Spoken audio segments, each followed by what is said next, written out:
Yeah, another day, another Michigan State double-digit conference victory, and when will people stop getting in Cohen Carr's way? Make better decisions, come on!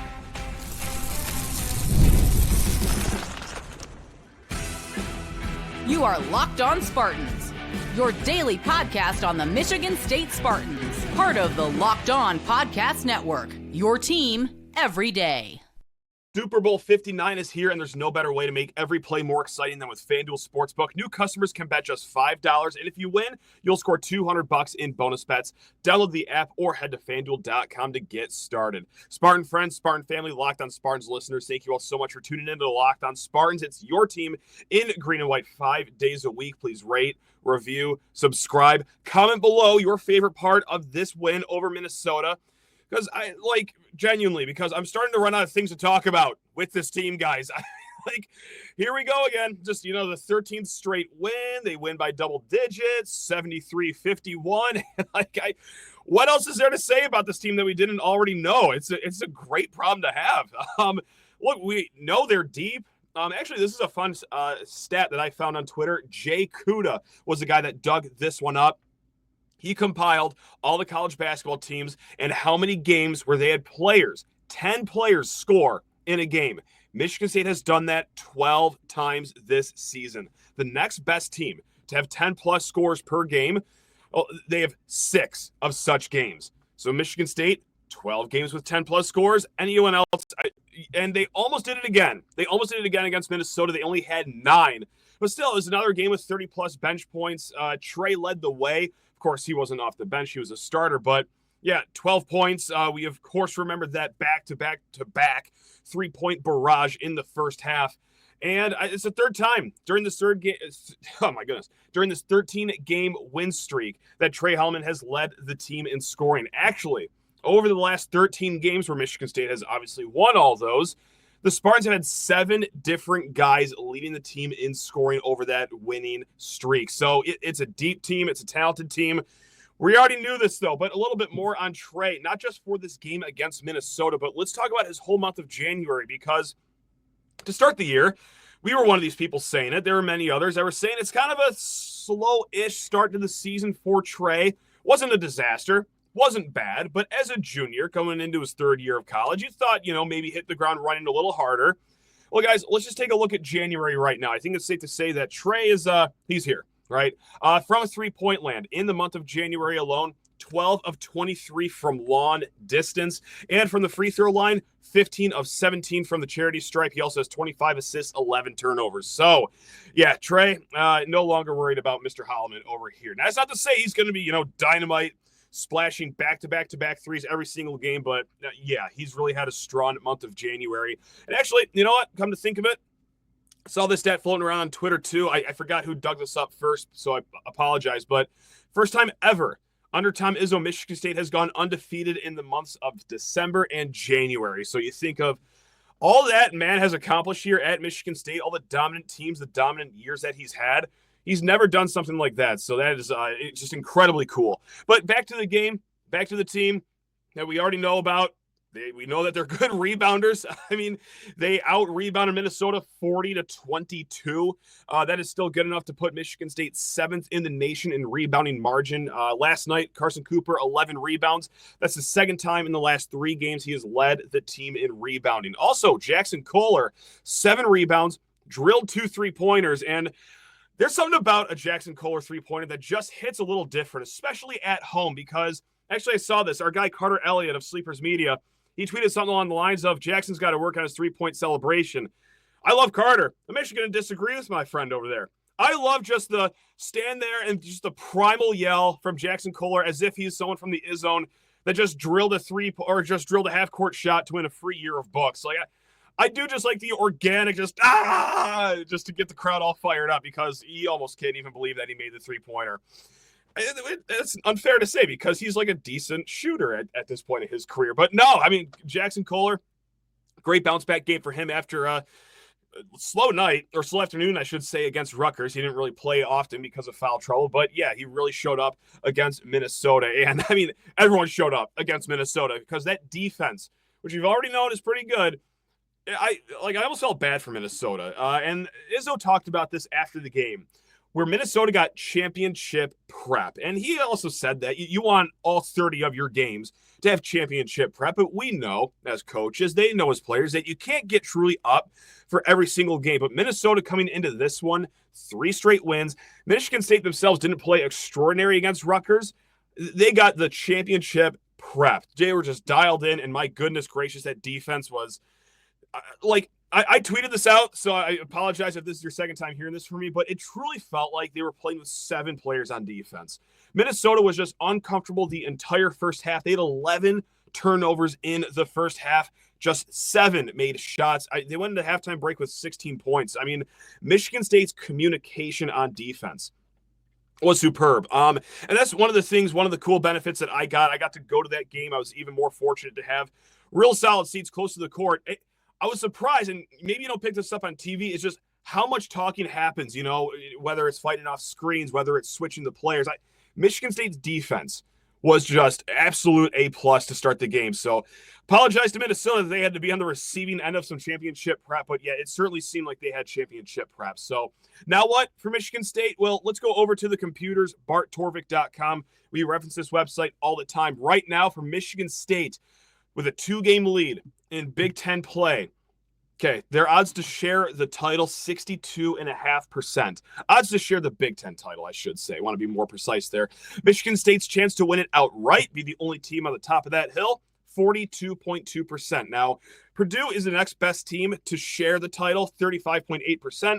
Michigan has a 16% chance. Illinois and Wisconsin, they're kind of both hovering around 8%. So, but right now, yep, that's right, guys. It's the stretch that everyone is waiting for. And not just Michigan State fans, but plenty of Illinois fans, Purdue fans, Michigan fans, teams that are, a little sick of watching Michigan State play teams that are below 500. And that's, hey, you know what? Like us Michigan State fans, we can, of course, say, and it is correct, that you only play who you're scheduled. It's not like Tom Izzo was picking these names himself and lining them up methodically. No. And what's also true, so, yeah, Michigan State is taking care of business here. In their 9 wins, I think yesterday was the 5th one that was by double digits. They almost had a 6th one against Rutgers, should that 3-pointer not have gotten drilled with under 10 seconds to go. But that's neither here nor there. And Michigan State is a really good team, playing not the best crop of Big Ten teams.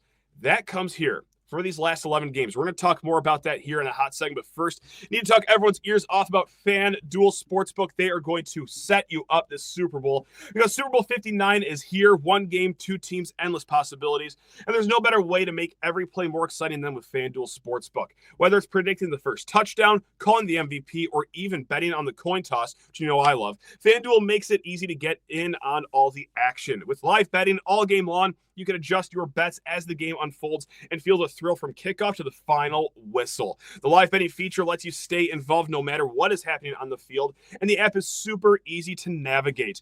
Download the app or head to FanDuel.com to get started. Just bet $5, and if you win, you'll score $200 in bonus bets. That's over at FanDuel.com, guys. Again, FanDuel.com. Bet with FanDuel, official partner of Super Bowl 59. So now it's going to get good for Michigan State here for the rest of the season. 11 games left, and yes, the first 9 games in conference play, perfect, right? 9-0. It's awesome. I'm loving it. You're loving it. No one else outside of Michigan State fans are loving it. But it is true that, yeah, they've only faced and beat one team with a above 500 record. That is, of course, Illinois. Now, for these last 11 games, 9 of the opponents will have a 500 record or better. Now, Torvik says that you will be underdogs in just 4 of these last 11 games. And really, the first one that you're going to be underdogs in next Tuesday against UCLA, 0.3 point underdogs is what the computers have you at right now. 6 point underdogs against Illinois and around 2 or 3 points for both on the road at Maryland and Michigan. So how does the Big Ten title happen? Well, Torvik is telling you, and also, we don't have to just do the computers here. I think at this point in the season, we could just use our human eyeballs to realize that, hey, you know what, maybe 15-5 can be a record that wins this Big Ten banner. So how does that happen? We talked about it the other day on the show, so I apologize if you're listening again. This is a repeat to you, but let's just roadmap this out together, right, guys? They're going to go out to California, USC, UCLA. Let's say you take a split there. I expect a split. I would be over the moon about 2-0. I don't think 0-2 would crash and burn the season, but let's just assume a split happens. Win one, lose one. Okay, so your other road games. Let's say you just go 1-3, just getting one win. Like, let's say you win at Iowa, but you lose to Illinois, Michigan, and Maryland, like the computers expect you to. Okay, now, with the home games, as long as you beat Purdue at home and then just fall one more time to, I don't know, like, I think we used Wisconsin as the example the other day. Like, that's still 15-5. Like, I know that's a lot of losses in a condensed amount of time, but that's the benefit you get when you start 9-0 and thrash every team in your path. That's why you take care of business. That's why you don't get double-digit home losses to USC. That's why you don't lose at home to Ohio State. That's why you don't lose on the road to Minnesota for all the other contending teams that have some sour fan bases. Like, yeah, Michigan State can take some lumps here down the stretch because they built themselves a nice cushion. So here we go. Let's get into it. The last 11 games, let's all hold hands and let's walk through this together. Now, I loved this email that we got from David over at LockedOnSpartans@gmail.com. This is an email from a true Michigan State basketball fan. He wrote in, "Hey, Matt, let me know if this is rational or if I'm being completely unhinged." That's a great start. Let's go. Is it wrong that I find myself rooting for a short 2 to 3 game losing streak? You heard that right, guys. Is it wrong that I find myself rooting for a short 2 to 3 game losing streak? Oddly enough, like, it makes sense as a Michigan State fan to read that. Whatever. I'm relatively sure this team won't finish the conference season undefeated, but it feels like in order for me to really feel good about the squad heading into March, I need to see the classic January-February losing streak and to hear Izzo make his fat and sassy comment. Only then will I feel truly secure in this team's potential. But maybe this team is just different. Now, we did get a fat and sassy comment after the Rutgers game, which is, I think, pretty fascinating because, of course, that is usually reserved for after losses. But is this team different? Are we now using all these just, bad performances where we got to rally the troops after wins? I'm not sure. But look, I'm not rooting for a 2-3 game win streak. I don't think David actually is rooting for a 2-3 game win streak, but it will be interesting to see what this team does with some adversity, because in a lot of these games that they've won in the last 13 matchups, how many of them are close? Like the Ohio State game, obviously the Illinois game was close. Penn State was a little sweaty in the second half, but outside of that, it's just kind of been cruise control for this team. It's been a while since they've dealt with a loss, of course, and it's going to happen here. I think in the next few weeks, of course, I would expect maybe 3, 4, 5 of them, but yeah, I am interested to see how this team bounces back. Now, I will say this, like, if I could just say I really don't want a loss for a certain specific game, I think home against Purdue is the big one for the rest of the season, right? Like, if we're going to be competing for this conference title, and this isn't even about, like, sharing the title, winning it outright. I think I'm in the minority on this one. I actually don't care whether it's shared or outright. Certainly, I'd rather have it outright, but it doesn't really, ruin my month if MSU's got to share the banner. Anyway, that's beside the point. You play Purdue once this year. You're lucky enough to get them at home. That's the team that the computers and also our eyeballs are saying is going to be the biggest threat for the Big Ten title. So if you can win that one, well, that gets you another game of separation with the Boilermakers. So if that 2-game losing streak can just, not fall at home February 18th, yeah, that'd be nice. Again, not to be too picky, but I did love that email, David. Because I'm sure there are some statements out there. It's like, let's just get the losing over with right now and just see how this team responds. Meredith had another email that I loved, and also I could add context to. This is very exciting. Meredith wrote in, "I know how much you love to hate on the Peacock production value," and she wrote in, honestly, same.